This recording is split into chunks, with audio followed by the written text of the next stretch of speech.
Louvado seja o Senhor por mais uma conferência aqui em Brasília.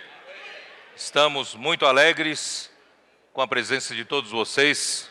Pedimos a Deus que nos dê uma palavra profética que nos faça avançar ainda mais. E as igrejas estão em um momento muito gracioso. Todos, praticamente por onde nós viajamos, passamos, todos estão muito alegres, todos estão muito seguros, né, da direção que o Senhor está nos levando. E o número de pessoas está crescendo. E também, irmãos, os irmãos estão com muita disposição para fazer expansão, pregando o Evangelho. Mesmo este final de semana, hoje, sábado mesmo, eu recebi várias notícias de irmãos por todos, vários lugares do Brasil, saíram para pregar o Evangelho. Esse é um bom sinal de que o Senhor está nos abençoando. Então vamos aproveitar esse clima, esse ambiente maravilhoso, para nós avançarmos ainda mais, né? E com relação à mensagem que eu vou falar hoje, ela vai precisar muito de base de tudo aquilo que foi falado na instância, desde as 4 primeiras mensagens e as últimas 2 mensagens ali na Conferência Internacional em Sumaré, Estância Árvore da Vida.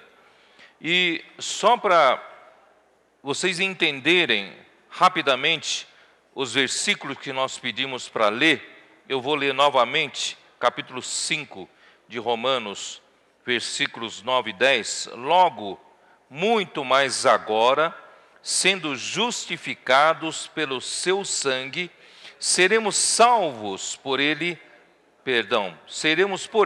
salvos da ira.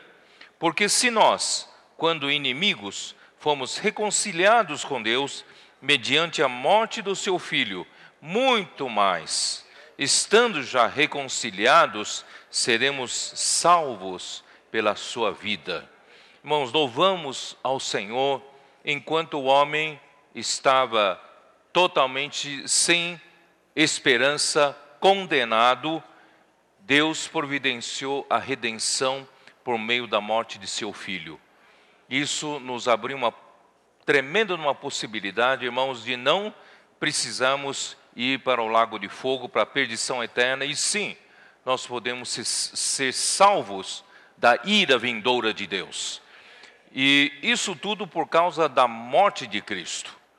Vocês não imaginam o quanto a morte de Cristo foi importante para nós. A morte de Cristo detonou um processo da nossa salvação. Por isso, irmãos, amanhã nós vamos ter o Partir do Pão. Em toda a reunião do Partir do Pão, nós lembramos a morte do Senhor. Se não houvesse a morte do Senhor, nenhum de nós, irmãos, estaria aqui. Não teríamos nenhuma oportunidade de nos reconciliar com Deus, estaremos todos condenados à ira de Deus. Mas graças a Deus, né, pela morte de Cristo, nós então, pela morte de Cristo,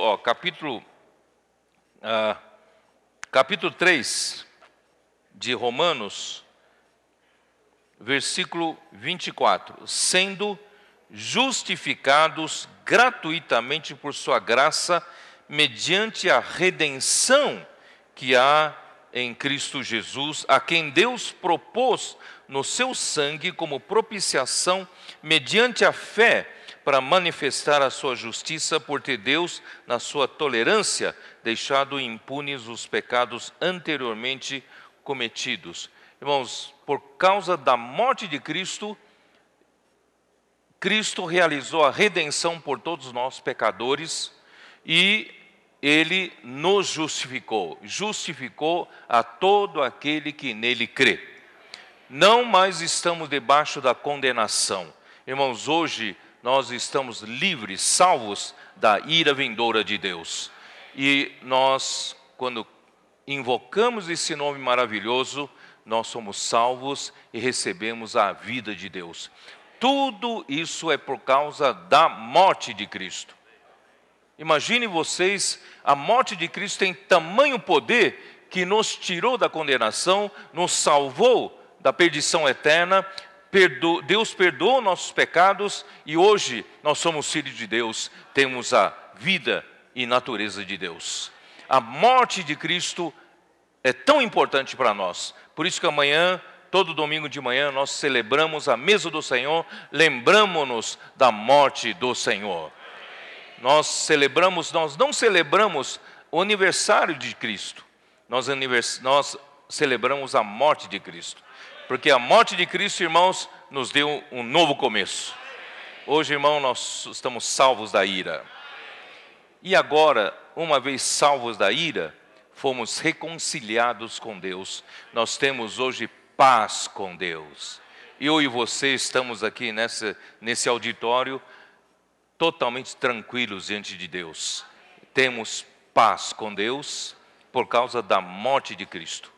Agora, muito mais, uma vez reconciliados com Cristo, seremos, hein? Seremos salvos, estando já reconciliados, seremos salvos pela sua vida. Ora, se a morte de Cristo nos livrou da condenação, da morte eterna, imagina agora a vida de Cristo, o que ela não poderá fazer. Daqui para frente, irmãos, nós vamos viver pela vida de Cristo. A morte de Cristo, fez com que nós virássemos uma página. Nós éramos pecadores, aleluia, viramos a página. Agora começou uma nova vida. E dessa nova vida, irmãos, nós estamos sendo salvos, não mais pela morte de Cristo, mas pela vida de Cristo. E muito mais pela vida, irmãos, seremos salvos. Salvos de quê? Quem sabe? A morte de Cristo nos fez, ser salvos da ira vindoura de Deus, da condenação de Deus. Agora, a vida de Cristo vai nos salvar de quê? Salvar de nós mesmos, Salvar da nossa alma caída, salvar do nosso velho homem, salvar do nosso ego, salvar do nosso mau gênio, temperamento ruim, não é isso?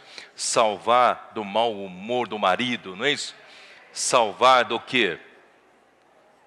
Ó Senhor, tanta coisa para salvar. Salvar-nos do pecado, salvar-nos do mundo, salvar-nos do velho... Desobediência, tanta coisa, certo? Então, irmãos, nós estamos nesse processo de sermos salvos pela sua vida. Tá? Então, eu vou ter que fazer uma retrospectiva,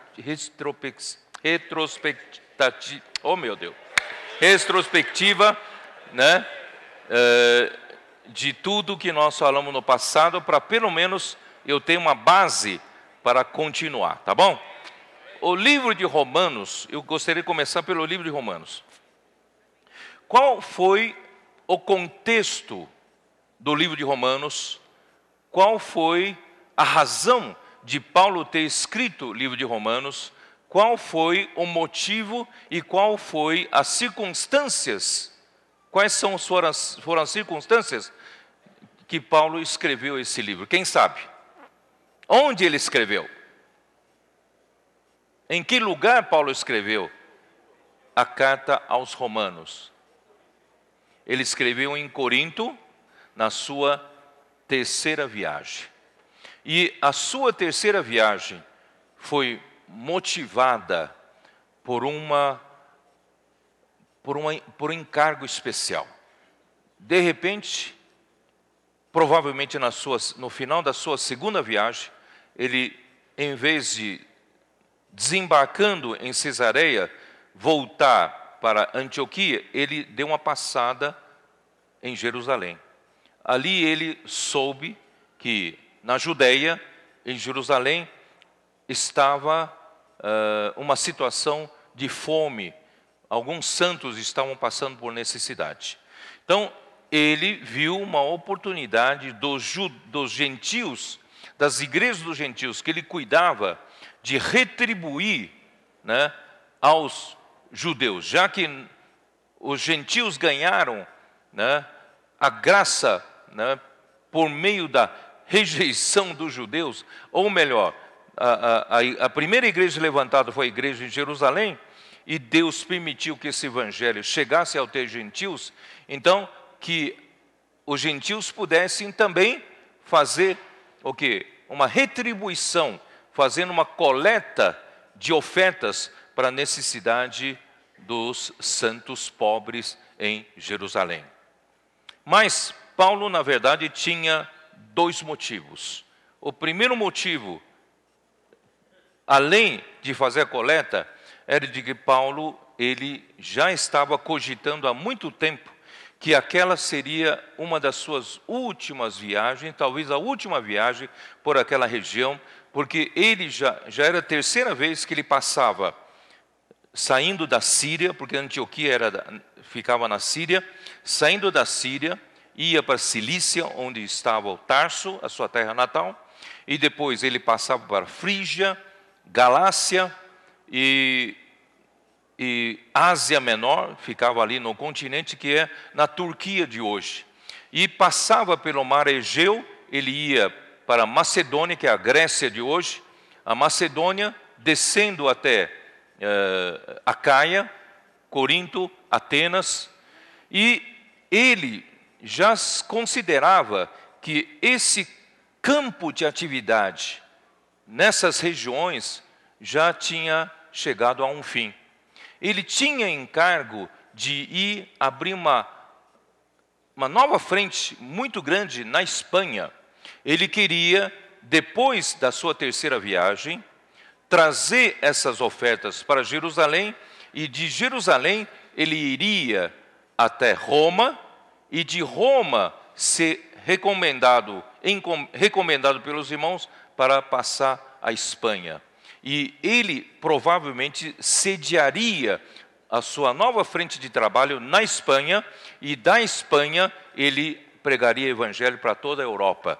Esse era o seu encargo verdadeiro. Então, lá na estância, eu disse para os irmãos, nós precisamos ter esse espírito desbravador do evangelho de Paulo. Nós não podemos ficar na nossa zona de conforto. Todos nós precisamos sair da nossa zona de conforto. Nós precisamos nos preocupar, irmãos, com lugares onde o evangelho não está sendo pregado, onde a vida da igreja não foi estabelecida, e nós temos que pegar encargo e estabelecer a vida da igreja nas cidades onde não tem ainda, e também nos bairros da nossa cidade onde ainda não tem a vida da igreja. Vamos pegar encargo? Porque não adianta só ouvir uma mensagem, duas mensagens aqui na conferência.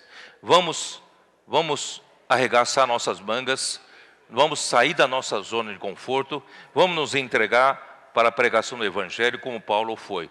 Irmãos, imagina se todos nós aqui nos mobilizarmos, quanto o Senhor não poderá fazer, não é verdade?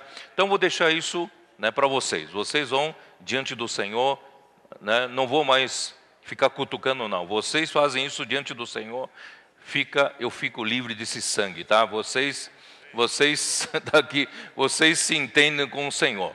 Mas precisamos, irmãos, sair da nossa comodidade, precisamos sair da nossa zona de conforto, vamos pregar o evangelho, vamos levantar mais igrejas, vida da igreja em todo lugar. Bom, e um outro motivo era de que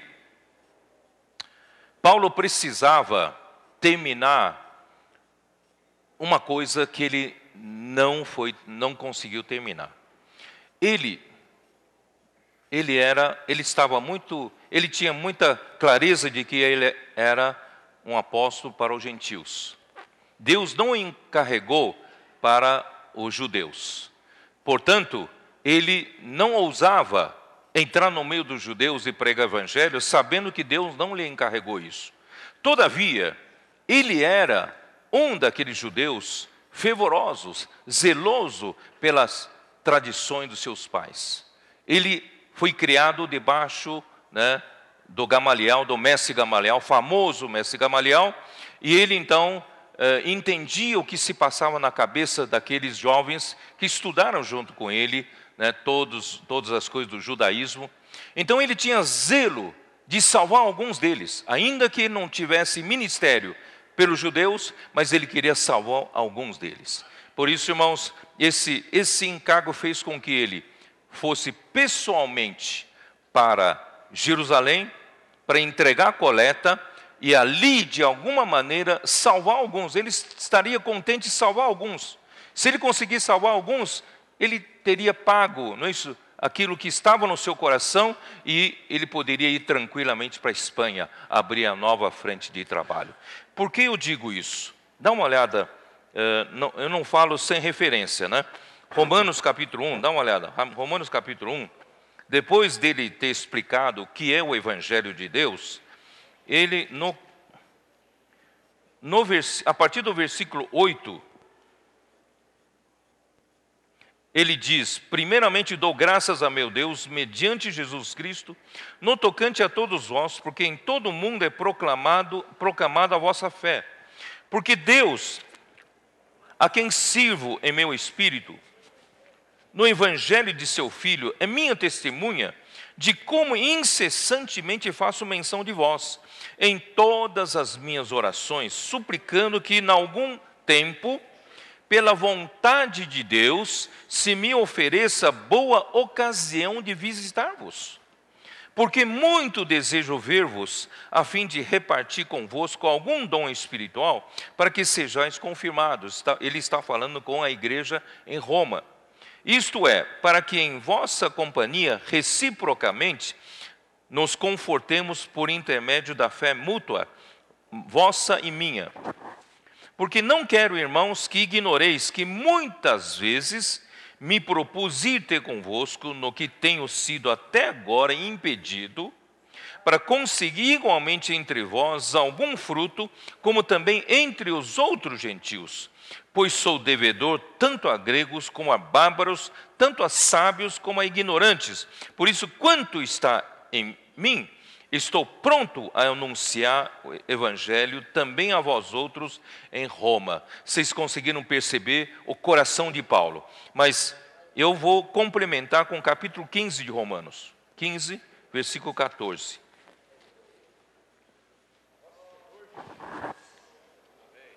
Eu espero que enquanto eu leio essas palavras, o Espírito queime o seu coração. Arda o fogo pelo Evangelho, né? Pelas pessoas, pelas almas. Versículo 14. E certo estou, meus irmãos, sim, eu mesmo, a vosso respeito, de que estáis possuídos de bondade, cheios de todo conhecimento, aptos para vos admoestardes uns aos outros. Entretanto, vos escrevi em parte mais ousadamente, como para vos trazer isto de novo à memória, por causa da graça que me foi outorgada por Deus, para que eu seja ministro de Cristo Jesus entre os gentios. Ele sabia muito bem que a ele fora encarregado o ministério entre os gentios, no sagrado encargo de anunciar o Evangelho de Deus. Essa palavra anunciar, em grego, tem um sentido de servir como um sacerdote do Evangelho. Paulo se considerava um sacerdote do Evangelho. Você é ou não é um sacerdote do Evangelho? Diga para o Senhor: Senhor, eu sou um sacerdote do Evangelho. É um sagrado encargo. Esse encargo é sagrado. Um sacerdote do Evangelho. De modo que a oferta dele seja aceitável, uma vez santificada pelo Espírito Santo. Irmãos, tudo quanto a gente faz na igreja, todo o nosso serviço tem que produzir uma oferta da fé. Tudo que eu fizer, o meu serviço não pode meramente gerar um oba-oba. Tem que gerar economia de Deus na fé das pessoas. Isso é, tem que promover a fé, o crescimento da fé. Do contrário, irmãos, se eu usar muitos artifícios humanos, vou gerar apenas feno, palha e madeira. Mas eu preciso gerar fé, preciso gerar um sacrifício, né, vivo dos irmãos. Tenho, pois, motivo de gloriar-me em Cristo Jesus nas coisas concernentes a Deus, porque não ousarei discorrer sobre coisa alguma, senão sobre aquelas que Cristo fez por meu intermédio para conduzir os gentios à obediência por palavra e por obras. Irmãos, essa é a vontade de Deus, é o mistério da vontade de Deus, descrito lá em Efésios capítulo 1, versículos 9 e 10. Qual era? Qual era o mistério da vontade de Deus, segundo o beneplácito da sua vontade? Que é convergir todas as coisas em Cristo. A obediência por fé é justamente obedecer, convergir, encabeçar todas as coisas debaixo da autoridade de Cristo, né?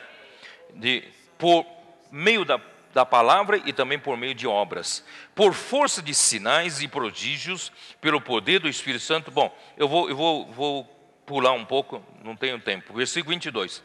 Essa foi a razão porque também muitas vezes me senti impedido de visitar-vos. Mas agora, não tendo já campo de atividade nestas regiões, vocês perceberam que eu não falei sem referência, né? As regiões que ele se refere, região da Síria, Cilícia, Frígia, Galácia, Ásia, Capadócia, pode incluir, Macedônia e Acaia. Acho que pulei algum lugar, não. Bom, então não tendo mais campo de atividade nessas regiões e desejando há muito visitar-vos, penso em fazê-lo quando em viagem para a Espanha, pois espero que de passagem estarei convosco e que para lá seja por vós encaminhado, depois de haver primeiro desfrutado um pouco a vossa companhia. Mas agora estou de partida para Jerusalém ao serviço dos santos. Quer dizer, ele tinha uma coisa não terminada, ele precisava fazer. E essa coleta para os santos, ele não precisava levar pessoalmente. Ele podia mandar alguns irmãos levarem essa oferta, mas ele tinha de ir lá, tá?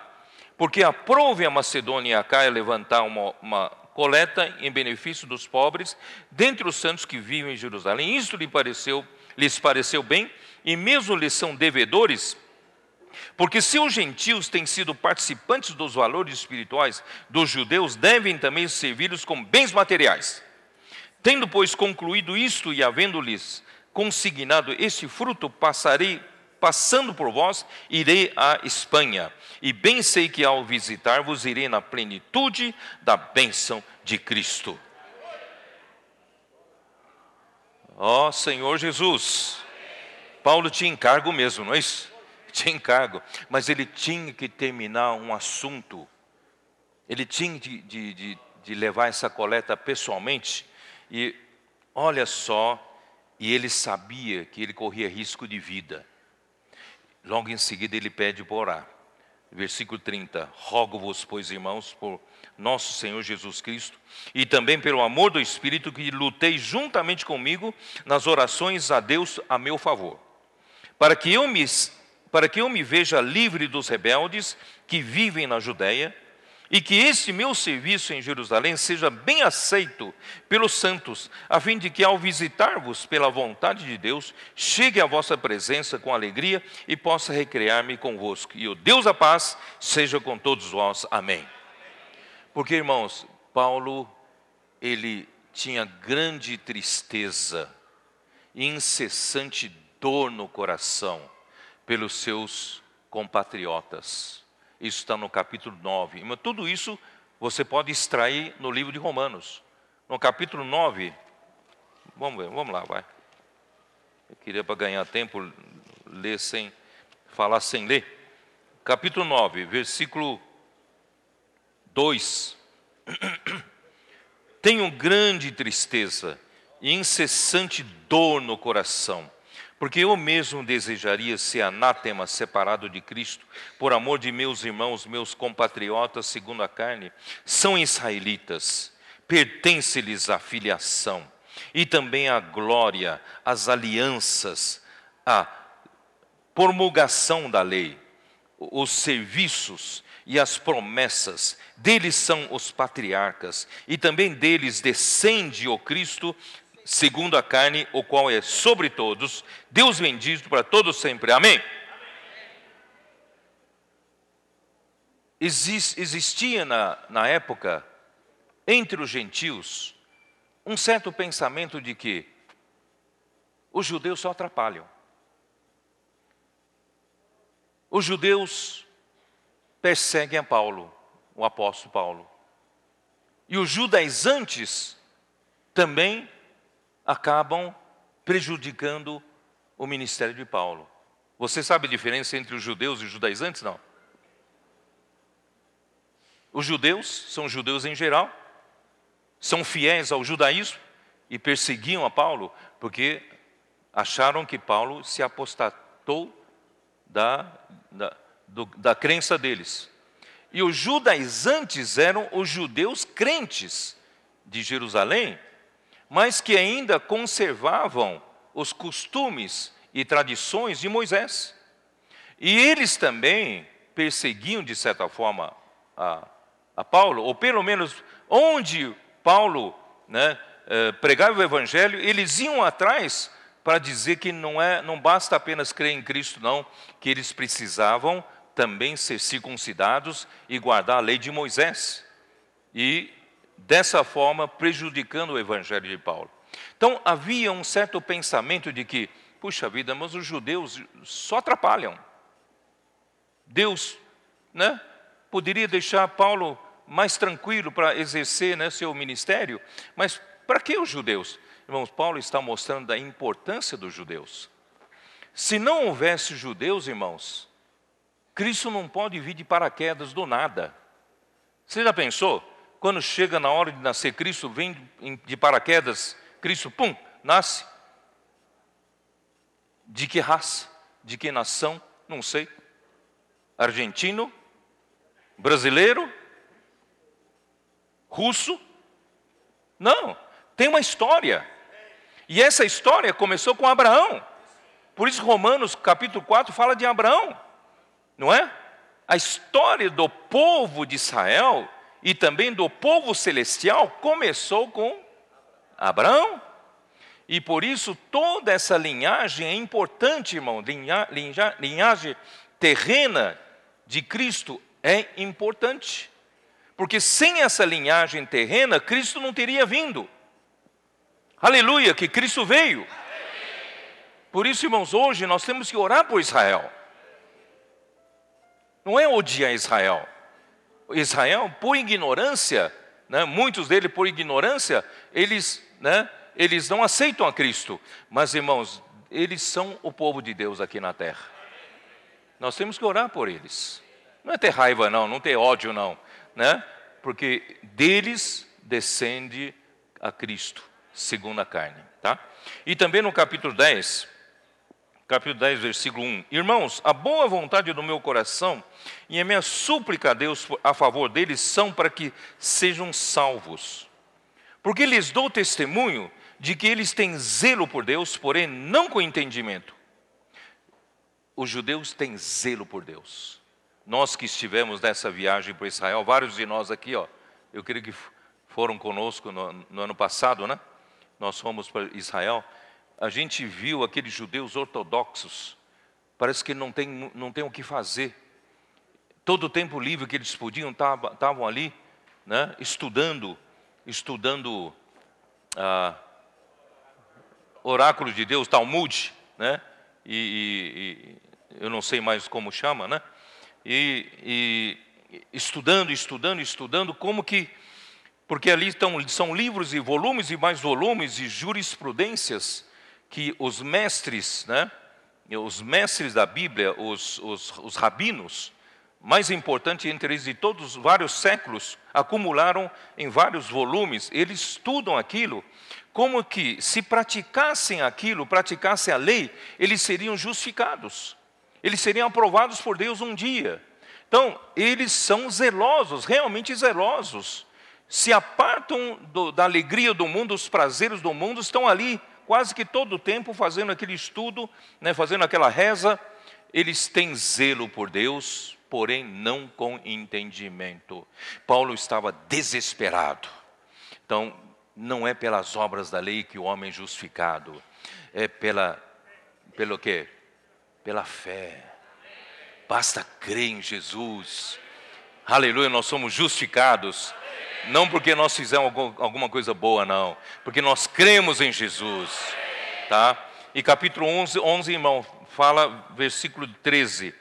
Dirijo-me a vós outros que sois gentios, visto pois que eu sou apóstolo dos gentios, glorifico o meu ministério, para ver se, de algum modo, posso incitar a emolução os do meu povo e salvar alguns deles. Quer dizer, esse era o único desejo de Paulo, de conseguir provocar um pouco de ciúmes, um pouco de inveja, para ver se salva algum desses judeus. Ele, feito isso, ele estaria contente da vida, pagou a sua promessa, ele iria para a Espanha, esquecer disso e começar uma nova vida na Espanha. Mas Deus não permitiu.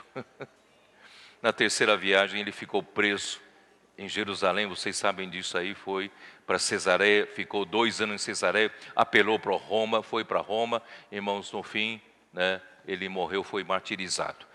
Essa foi a vida de Paulo. Bom, então,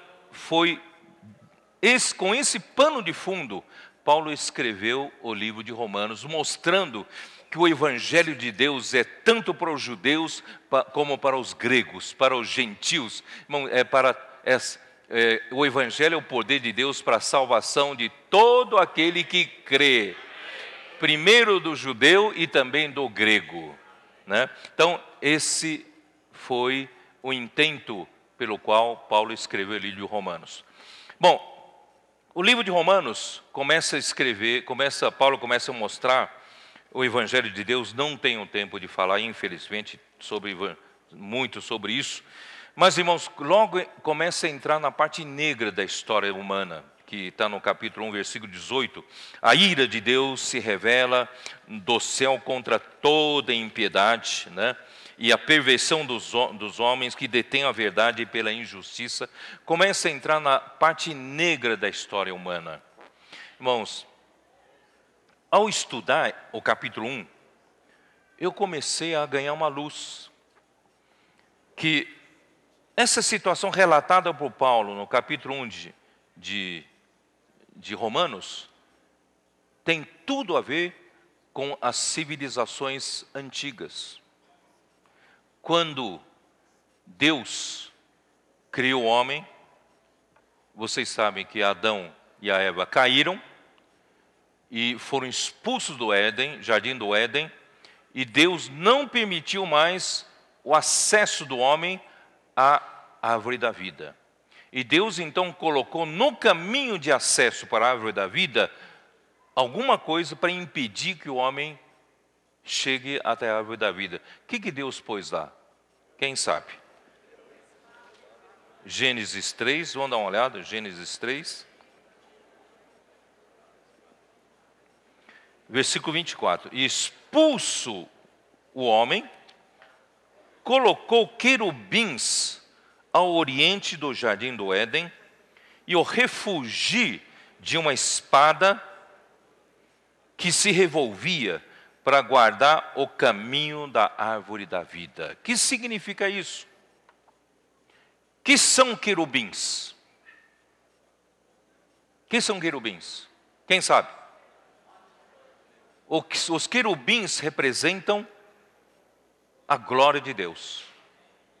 São os anjos mais próximos de Deus. São os anjos que guardam a glória de Deus. Não permite nada que vá ofender a natureza de Deus e a glória de Deus possa chegar até ali.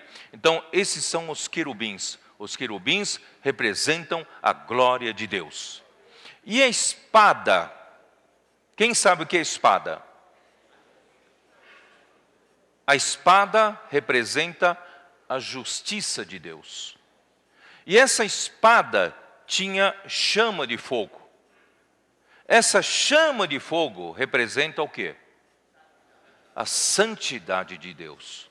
Portanto, a glória de Deus, a justiça de Deus e a santidade de Deus são os três elementos ali impedindo o acesso do homem pecador à árvore da vida. Se o homem quisesse ter acesso novamente à árvore da vida, teria de satisfazer as exigências da justiça de Deus, da santidade de Deus e também da glória de Deus. Deu para entender?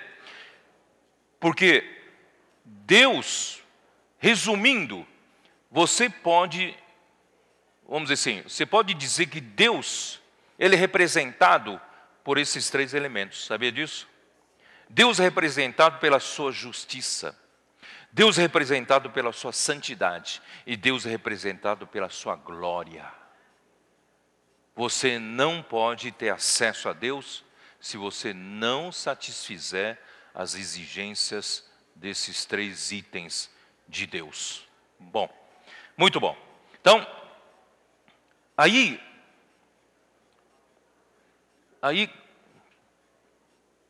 depois de muito meditar, buscar revelação de Deus, buscar a luz de Deus, irmãos, me veio uma luz muito claramente, que o homem, quando chegou em Gênesis 6, vamos ler, vai. Nossa, Senhor Jesus, estou tentando ganhar tempo, mas não estou conseguindo correr. Senhor Jesus.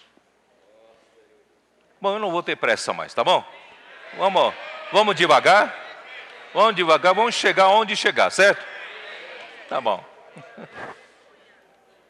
Importante que vocês consigam realmente entender o que Deus quer falar conosco, né? Capítulo 6 de Gênesis chegou a um ponto que Deus não podia mais tolerar. A maldade do homem havia chegado a um ponto máximo. A violência havia atingido a um ponto máximo.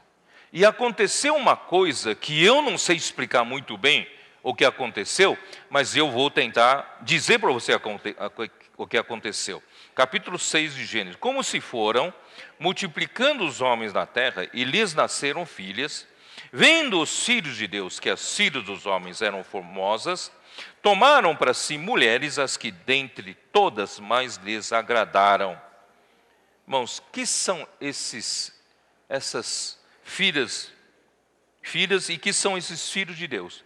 Toda vez que a Bíblia menciona filhos de Deus, também refere-se aos anjos. Todavia, no Novo Testamento, em Mateus, Jesus diz que os anjos, né, não têm sexo, não casam nem se dão em casamento. Mas aconteceu alguma coisa extraordinariamente anormal. E esses filhos dos homens relatados aqui, tomaram as filhas dos homens, né, as mais formosas, tomaram para si, e geraram naquela época, olha aqui no versículo 4, ora, naquele tempo havia gigantes na terra, e também depois, quando os filhos de Deus possuíram as filhas dos homens, os quais lhes deram filhos, esses foram valentes, varões de renome na antiguidade.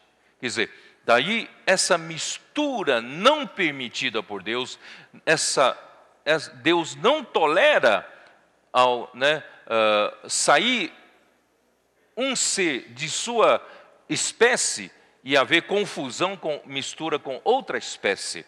Deus ficou extremamente aborrecido com essa situação.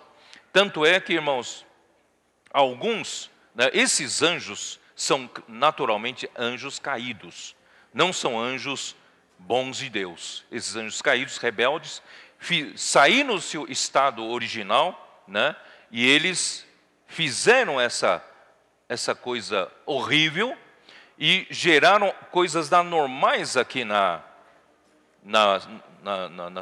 terra, né, que ontem à noite o Ezra chamou o meu companheiro que veio comigo para filmar, né, o Jonathan, de Enakim, né?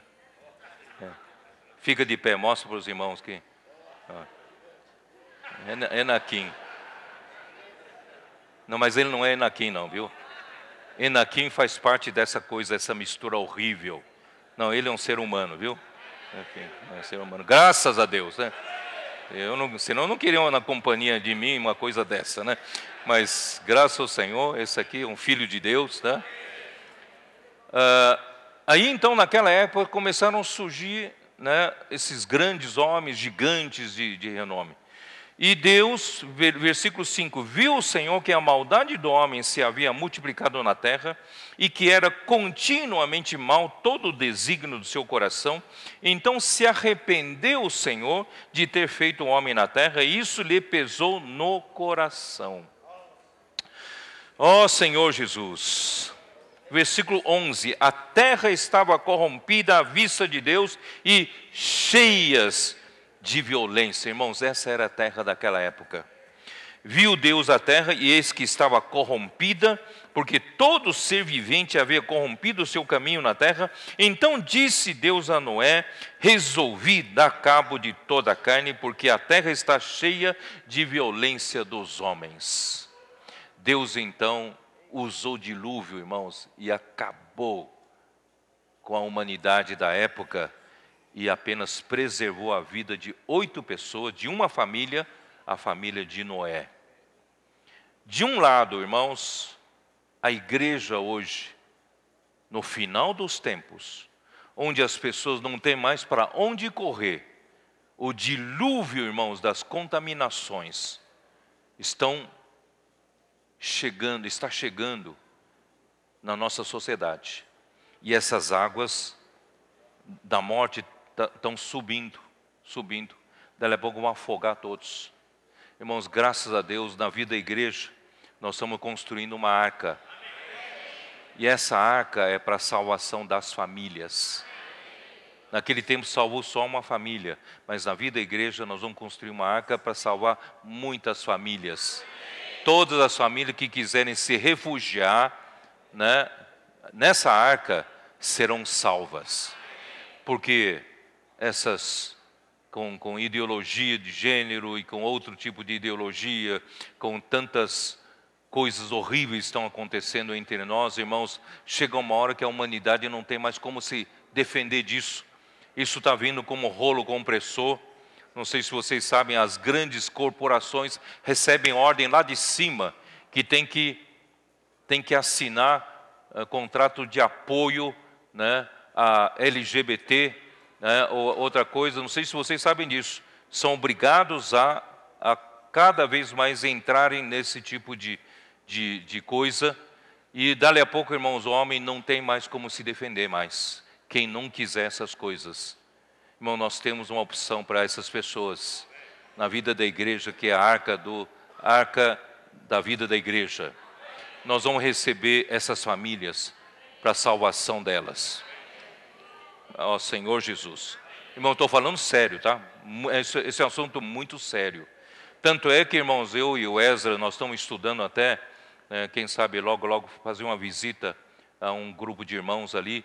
Nós estamos até pensando se nós devemos ter a nossa própria escola para preservar nossos filhos, né?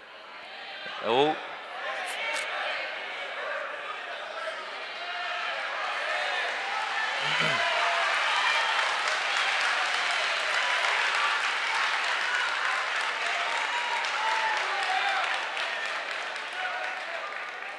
até mesmo, né?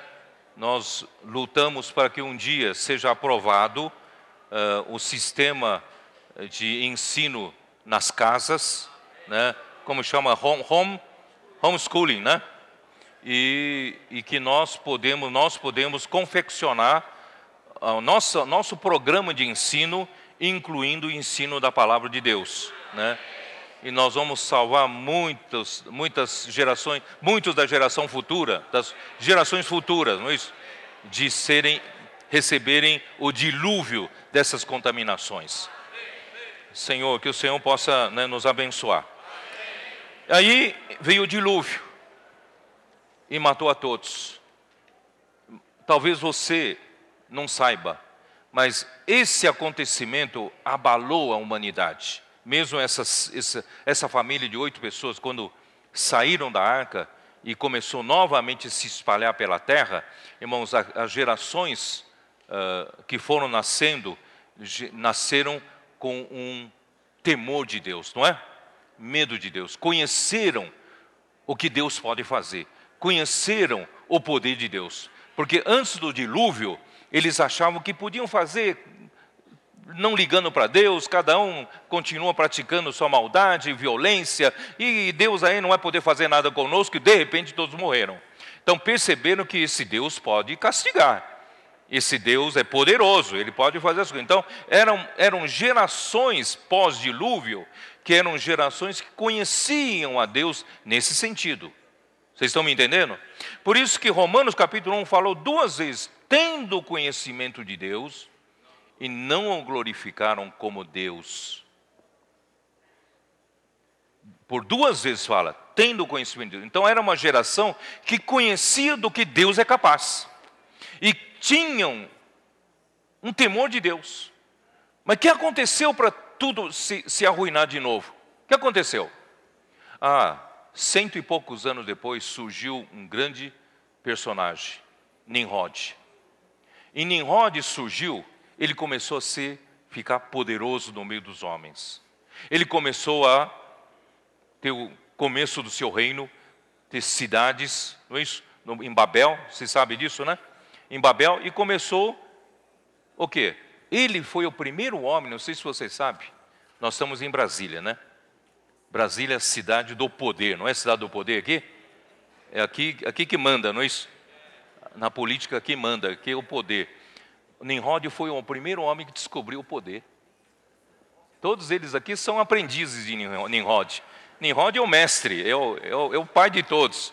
Nimrod descobriu que ele podia, em uma aglomeração de pessoas, e ele sendo alguém poderoso que se destaca, ele acaba tendo poder sobre os outros e acabar usando esse poder para dominação. Ele começou a ter um reinado, começou a ser um tirano. E ele percebeu que as gerações pós-dilúvio eram gerações que tinham temor a Deus. Ele falou assim, eu não vou conseguir sucesso nenhum para que tenha poder entre os homens se eu não tirar esse temor a Deus. Então o que ele fez? Ele falou assim, confiem em mim, vocês não precisam viver mais debaixo do temor de Deus. Você não precisa mais viver debaixo do medo de que Deus um dia possa castigar vocês. Confiem em mim, eu vou trazer para vocês paz, segurança, comida, tudo que vocês precisarem, contem comigo. Ele começou a ficar poderoso, e a tal ponto que os homens confiaram nele e passaram a não temer mais a Deus. Foi assim que as coisas começaram a acontecer. Por que eu digo isso? Dá uma olhada na Torre de Babel. A Torre de Babel vieram anos depois, capítulo 11 de Gênesis.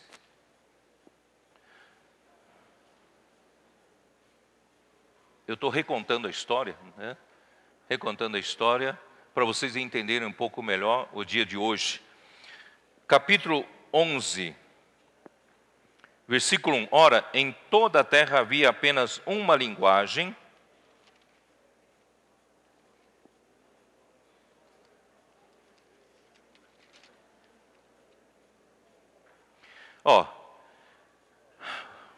vamos ler o capítulo 10, só para vocês entenderem o Nimrod que eu falei, que não estava falando sem referência.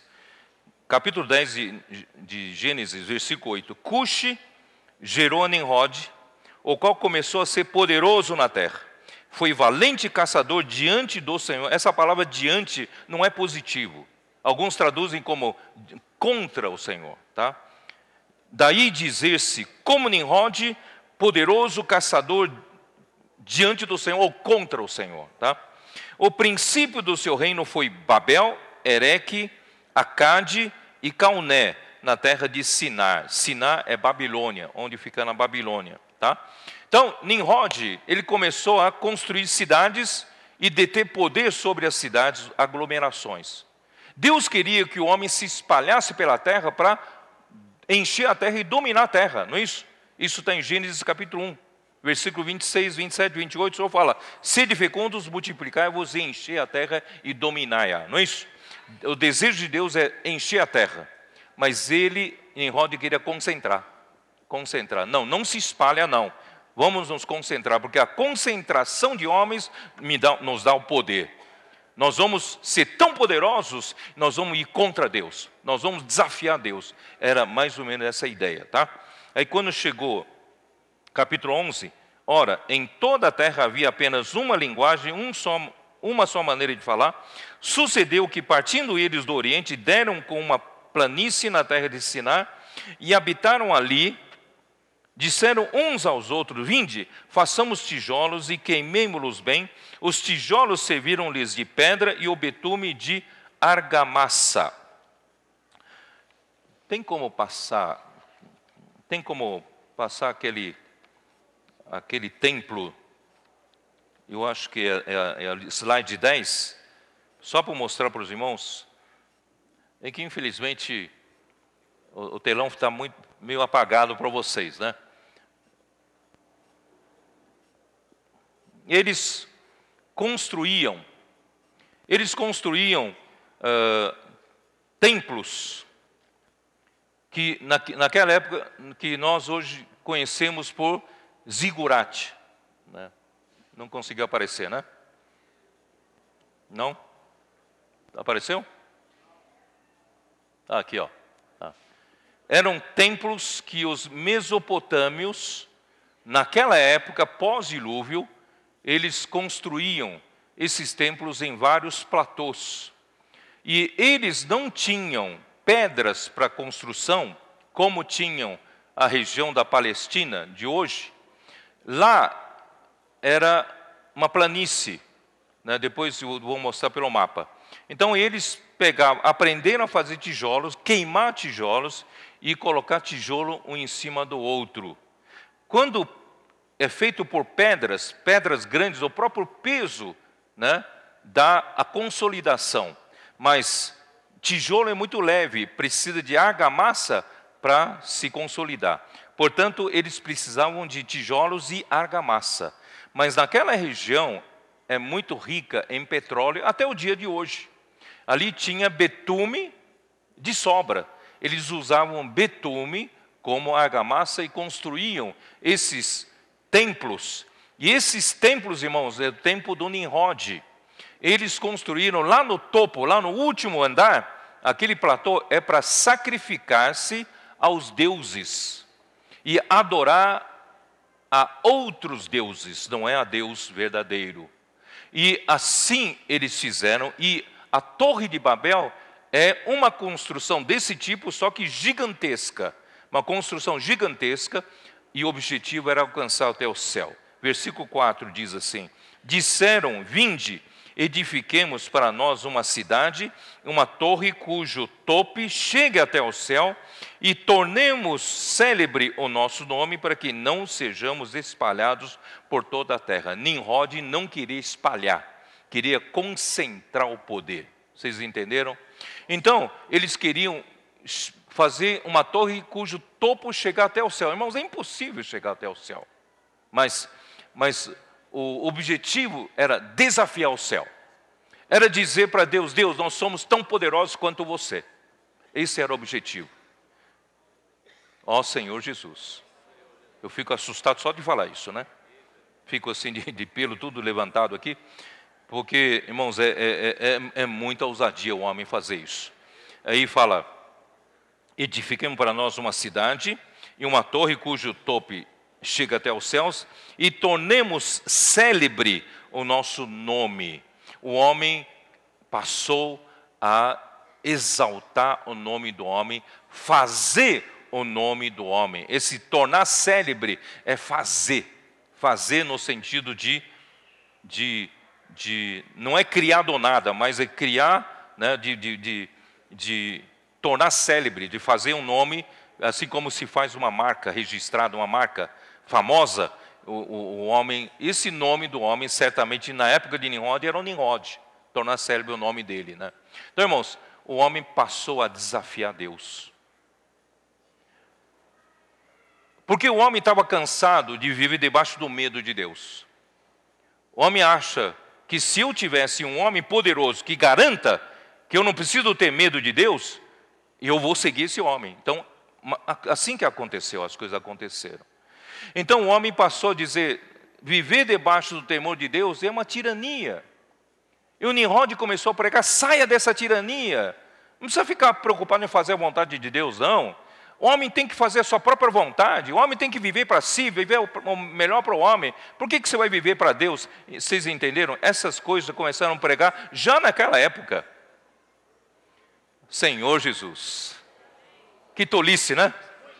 Na verdade, toda a vontade de Deus é para o homem. Para o bem do homem. E o homem sem visão, não é isso?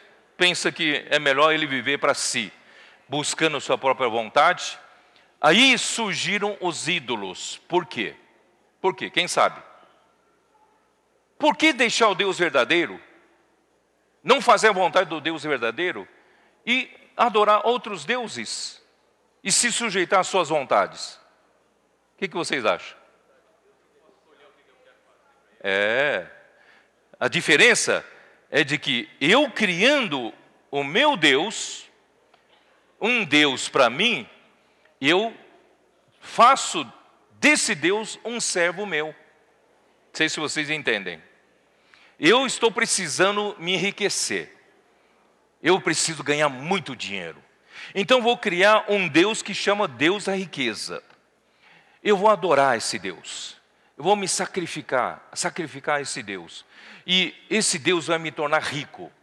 Então esse Deus é para cumprir a minha vontade. Vocês estão entendendo? E assim foi se criando deuses e mais deuses. Deus da riqueza, deusa da fertilidade, Deus da chuva, Deus da colheita da agricultura, não é isso? Deus,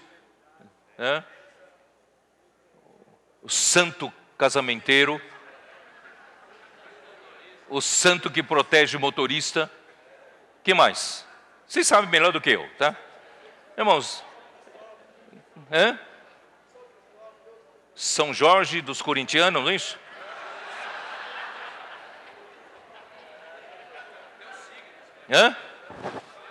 Mas só perdem, né? São Jorge está fraco, esse São Jorge. Astro também.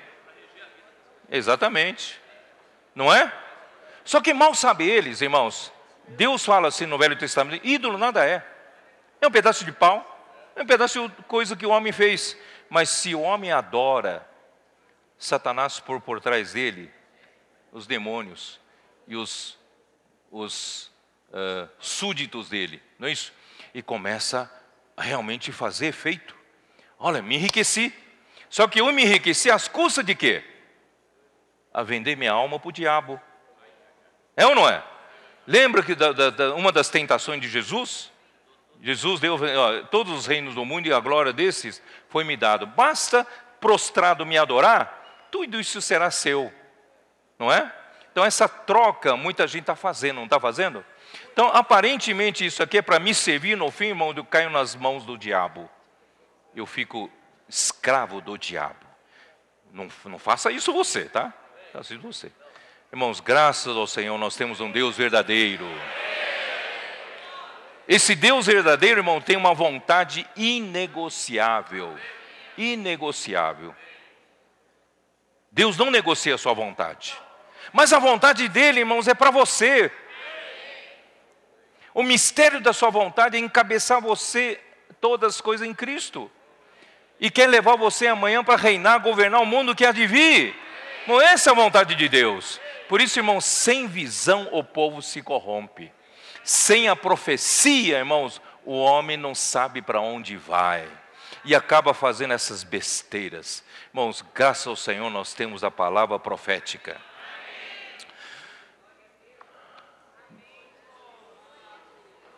Tendo conhecimento de Deus, não glorificaram como Deus, nem lhe deram graças.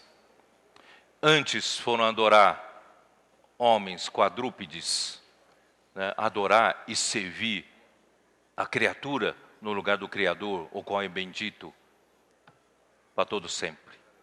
Irmãos, nós precisamos restaurar isso. Nós hoje, irmãos, adoramos a Deus verdadeiro. Nós fazemos a sua vontade. Ele não negocia com você. Ele não diz assim, você vai fazer a minha vontade, tá bom, então vou atender os seus desejos. Não, ele não negocia. A vontade dele é a vontade dele. E eu também preciso ter coração limpo, como o de Abraão. Cria-me, ó Deus, um coração limpo, um coração puro.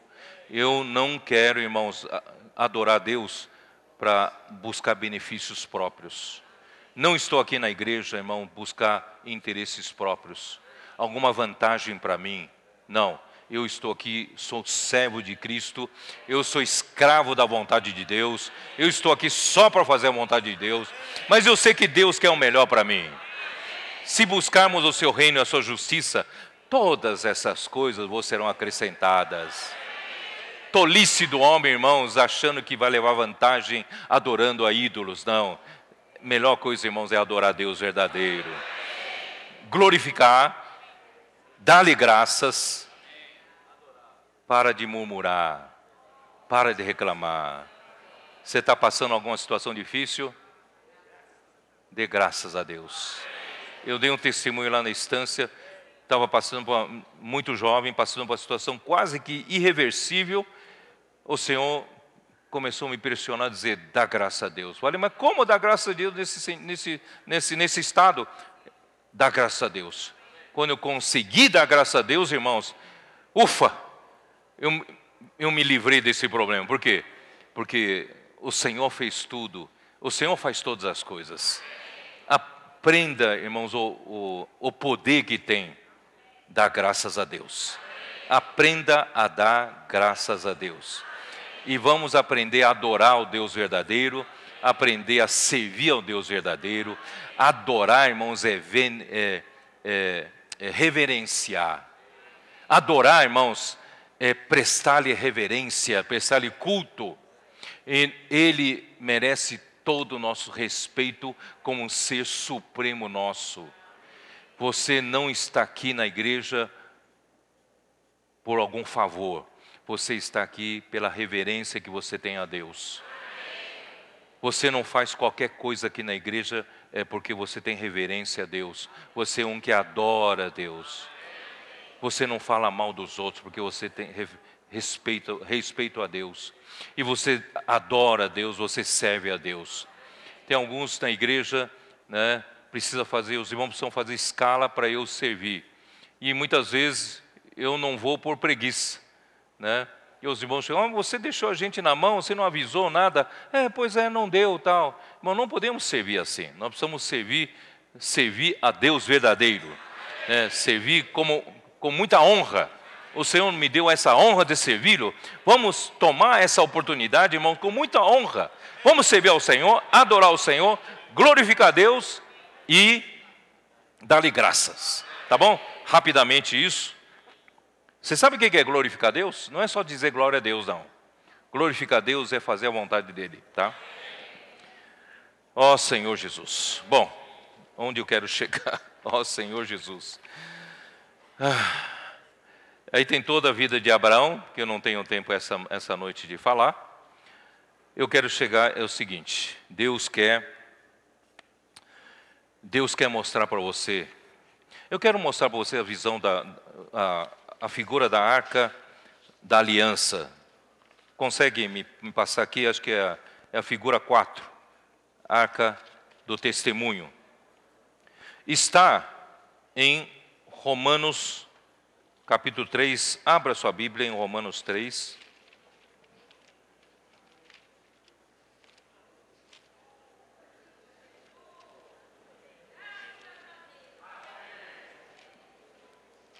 Eu vou pular essa parte de Abraão, que era importante, mas senão vamos terminar muito tarde. Né, Didimo? Senhor Jesus. Capítulo 3 de Romanos. Ali fala assim. Senhor Jesus. Versículo 21. Mas agora, sem leis, se manifestou a justiça de Deus, testemunhada pela lei e pelos profetas. Justiça de Deus. Que é justiça de Deus? Que é justiça de Deus? A justiça de Deus, irmãos, não é a justiça que o homem estabelece. É a justiça que Deus estabelece. A justiça de Deus, versículo 22 diz, é mediante a fé em Cristo Jesus para todos os que creem. A justiça de Deus, vou repetir, a justiça de Deus é mediante a fé para todos os que creem. Porque não há distinção, porque todos pecaram e carecem da glória de Deus. Aqui, irmãos, Paulo nos encerra a todos, seja judeu, seja gentil, todos nós estamos encerrados debaixo do pecado, porque todos nós pecamos. Não há distinção, judeu é melhor que o gentil, não. Nesse quesito, somos todos iguais. Por quê? Todos pecaram. E tem mais um ponto, e carecem da glória de Deus. Essa parte sempre me intrigou. Por que carecem da glória de Deus? Toda vez que eu li aqui, todos pecaram, amém? Todos pecaram. Carecem da glória de Deus? Eu nunca entendi esse versículo. Por que carecem da glória de Deus? Aí eu fui pesquisar, fui orar, fui ruminar. Aí o Senhor me levou lá para 1 Coríntios 11. 1 Coríntios 11. Versículo 7.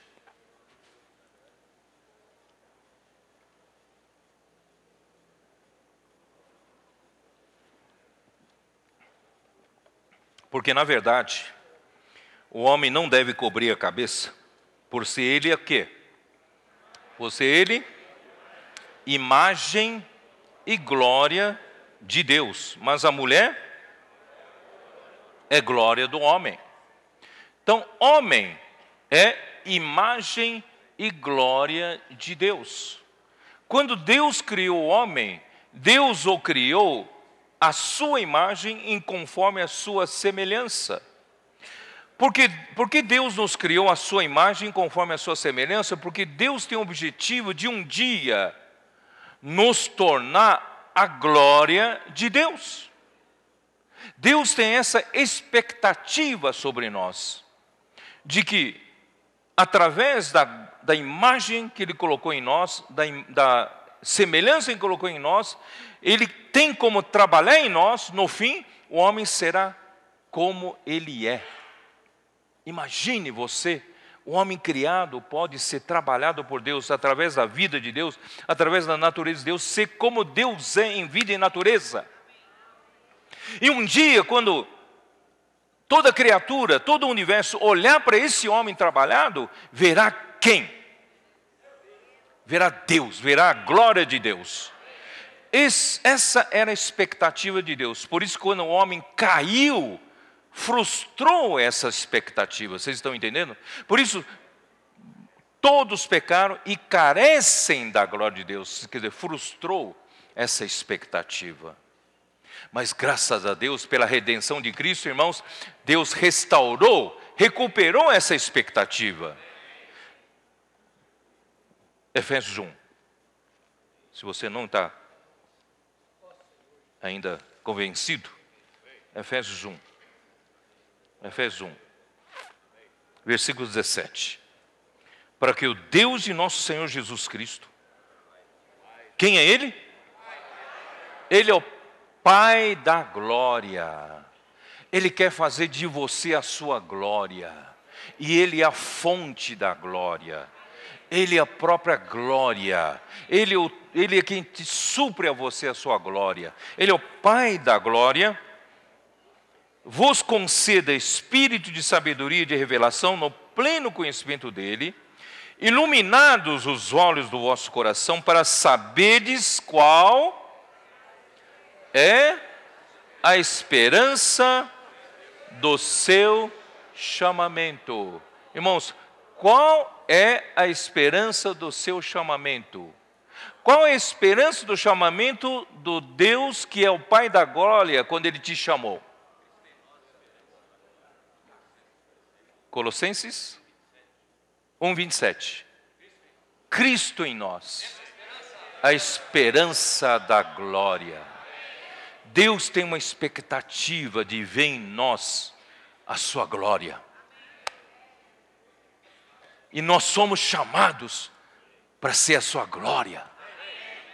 Por isso, irmãos, qual é, em seguida fala, qual é a riqueza da glória, da sua herança nos santos? Irmãos, essa herança que Deus nos deu, irmão, é rica em glória, a riqueza da glória. Irmãos, Deus deseja fazer de nós a sua glória. Aí eu fiz uma definição lá na estância. Eu contei mais história, contei a história de Moisés, Êxodo 33, Êxodo 30, né? Vocês, quem acompanhou, sabe o que estou falando. Êxodo 33 prova que a glória de Deus é a própria presença de Deus. Êxodo 33 também prova que a glória de... a presença de Deus é a glória de Deus e o que era? E o próprio Deus é a glória de Deus. Não é? Ele é a glória em pessoa. Aí me veio uma luz de que a glória não é meramente, como nós definimos até hoje, a expressão de Deus. Não que esteja errada, não, mas é vaga demais essa definição. A glória como a expressão de Deus é muito vaga. O que Deus está querendo mostrar, irmãos, para nós, que a sua glória é uma parte ativa do seu ser. Colossenses 1:11, como diz? Dá uma olhada, Colossenses 1:11. A glória não é um elemento meramente contemplativo. A glória é um elemento ativo, operante. Colossenses 1:11. Sendo fortalecidos com todo o poder, segundo a eficácia da sua glória, em toda perseverança e em longanimidade. Então, essa glória tem força, essa glória trabalha, essa glória opera, ela não é meramente uma luz. Essa glória, irmãos, é o próprio Deus. Essa glória é a própria presença de Deus. Essa glória, irmãos, é a própria natureza de Deus, o caráter de Deus, só que quando esse Deus é revelado. A parte de Deus revelada é a glória. Você pode não estar entendendo agora, mas pouco a pouco você vai passar a entender melhor. Toda vez que Deus, a parte de Deus que foi trabalhado em você, estiver forte, você vive a realidade da vida da igreja.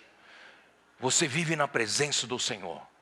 Você nega o seu velho homem, você deixa o seu novo homem ter lugar na sua vida, na sua relação conjugal, na sua relação com os irmãos, na vida da igreja, relação de trabalho. Você é aquele que leva a sério a palavra profética. Você lê, você se constitui, você vive, né? Você leva a sério tudo isso. Eu tenho certeza que você será como Moisés naquele dia, quando ele falava com Deus face a face na tenda da congregação. E quando ele saía da tenda da congregação para falar com o povo, ele não sabia que o seu rosto reluzia, brilhava de glória de Deus. Então, eu tenho certeza que se você de fato leva a sério essa vida que nós estamos falando, o seu interlocutor um dia vai perceber a glória em você. E a parte que seu interlocutor vai perceber é o Deus revelado.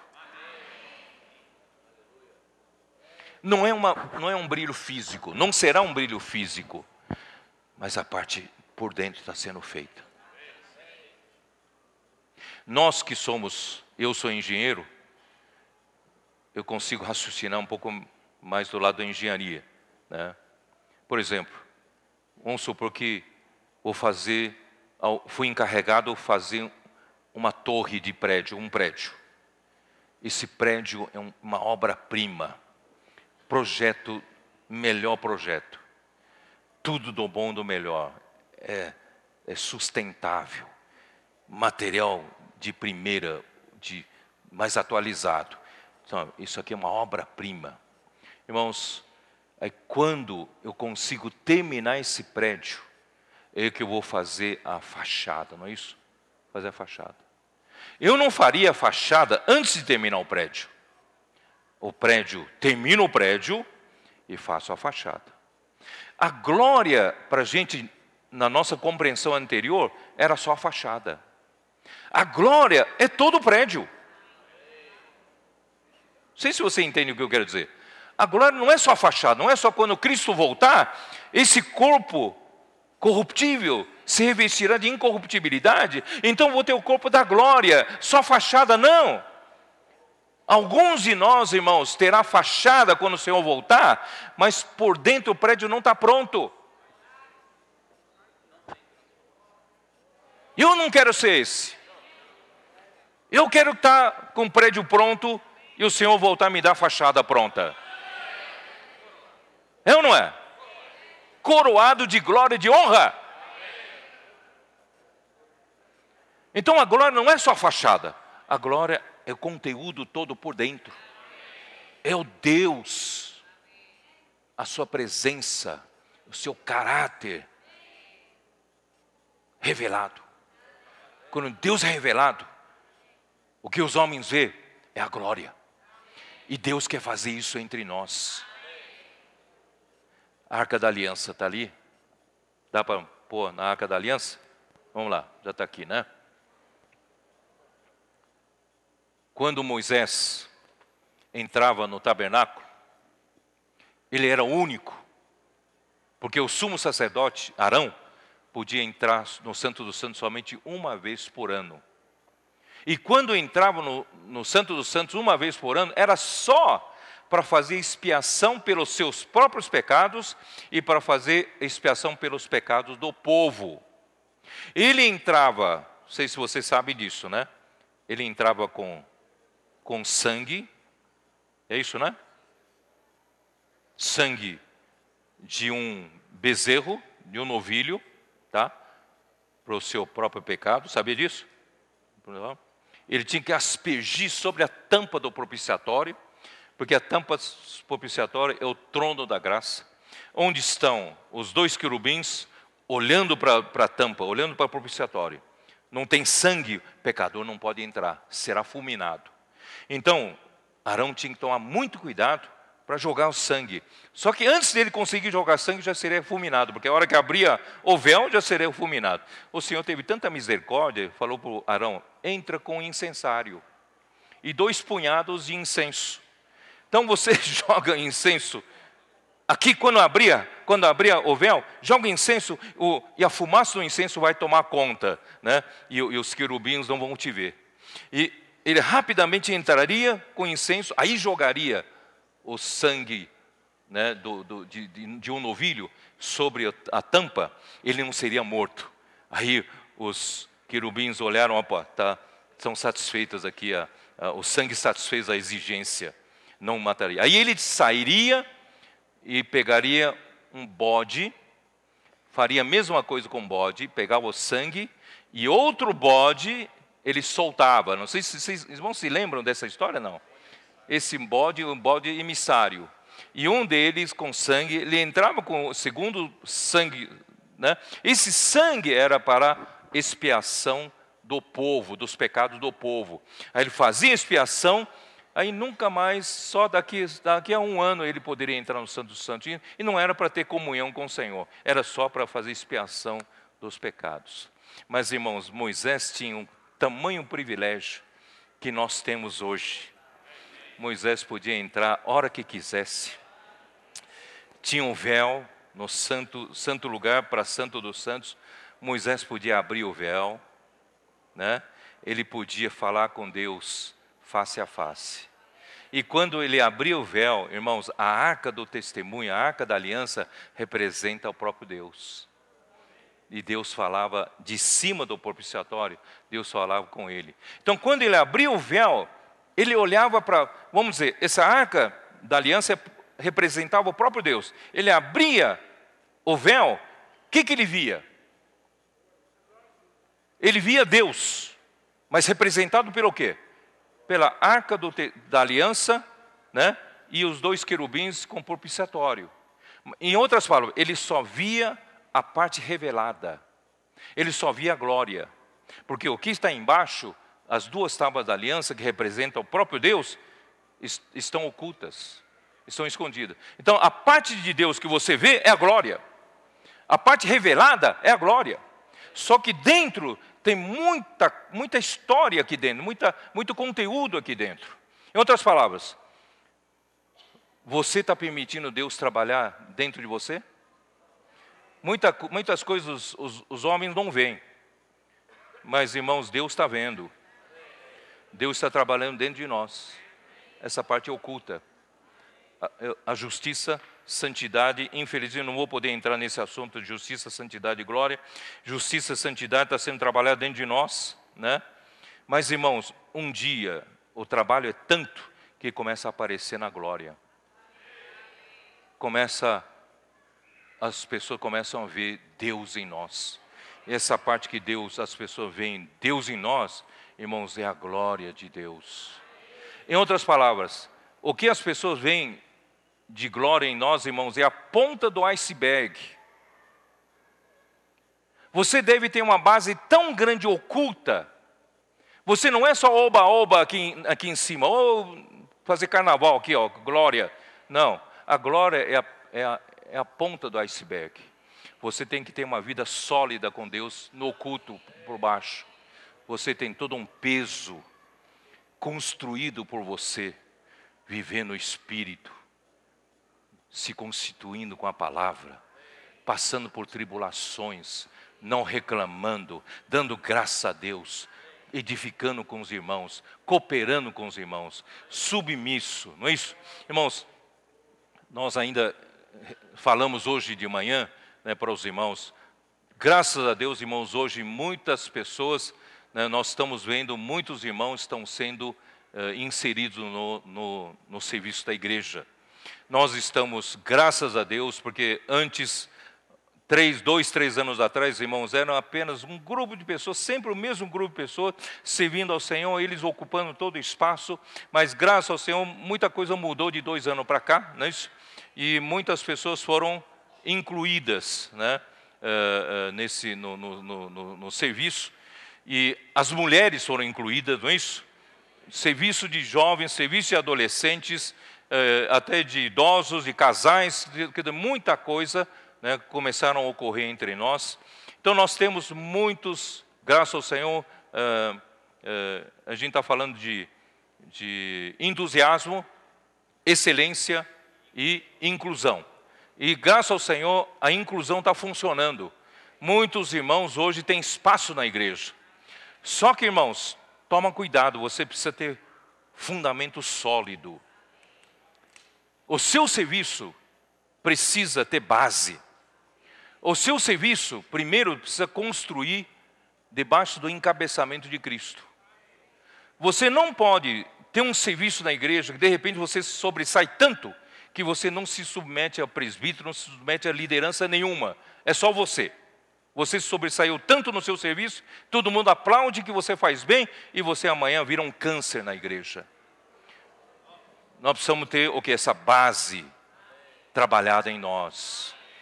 Essa base, irmãos, é submissão, é coordenação, não é isso? É obediência. E, em segundo lugar, você não inventa, não traz meramente técnicas, artifícios, né, do mundo afora para a igreja sem se preocupar com a linha da economia de Deus. Tudo que você fizer precisa estar no escopo da economia de Deus. Isto é, tem que produzir a fé nos irmãos. Porque a economia de Deus promove a fé nos irmãos. Se não promove a fé dos irmãos, irmãos, é um artifício humano que será queimado amanhã como madeira, feno e palha. Por isso, precisamos ter essa base, irmãos. Essa base. Os irmãos concordam comigo? E o Senhor vai nos usar muito. Acho que vou terminar por aqui, né, Didimo? Vou terminar por aqui, porque eu acho que Eu acho que é suficiente. Ó Senhor Jesus, eu espero, irmãos, que você tenha conseguido captar. Deus quer de você uma vida sólida, uma vida cristã sólida, uma vida da igreja sólida, não oba-oba, voando de um lado para outro, mas construída na comunhão com o Senhor, construída na leitura da Bíblia, construída no alimento diário, palavra profética, palavras atuais, não é isso? Você servindo com os irmãos, pregando o evangelho, fervoroso como Paulo, não é isso? Espírito desbravador, irmãos, e construir você na sua própria casa. Muita gente é muito espiritual, mas em casa tem problema com a esposa, tem problema com o marido, não é isso? Então, construir essa vida real em casa, na igreja, no trabalho, na vizinhança, na família. Irmãos, eu tenho certeza que logo, logo essa glória será vista por muitos. E essa glória coletiva, irmãos, vai atrair muito mais pessoas. As pessoas entrarão nas nossas reuniões e vão dizer: Deus está de fato no vosso meio. Porque a presença de Deus é essa glória. E a glória de Deus é a presença de Deus.